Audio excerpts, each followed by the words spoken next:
ඉතා අතීත කාලයක මනමේ කුමරු තම මාලිගා පවුරෙන් එපිට ඇති සාමය සහ ප්‍රඥාව සොයා ඝන වනාන්තරයට ගමන් කළා. කුමරු වනාන්තරයේ ඇතුළටම යද්දී වනවාසී ගෝත්‍රික පිරිසක් දුනුහි ඇදගෙන රෞද්‍ර දෑසින් යුතුව ඔහුව වට කරගත්තා.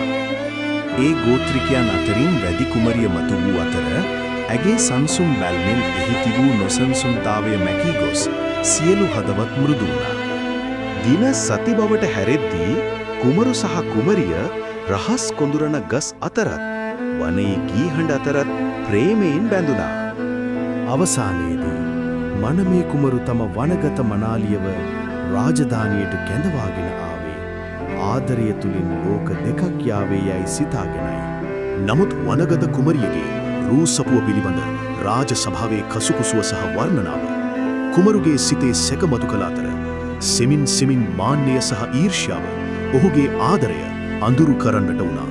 මාන්නයෙන් සහ ඊර්ෂ්‍යාවෙන් අන්ධ වූ මනමේ අන් කාටත් වඩා තමාට ආදරය කළ ඇයට එරෙහිව සිය කඩුව එසවුවා. ඇගේ ප්‍රාණය නොවහැරගිය විට වනාන්තරයේ හඬා වැටුණු අතර මනමේ කුමරු ඇගේ ආදරයේ දෝන්කාරයෙන් සදහටම උම්මන්තකමින් සැරිසරුවා.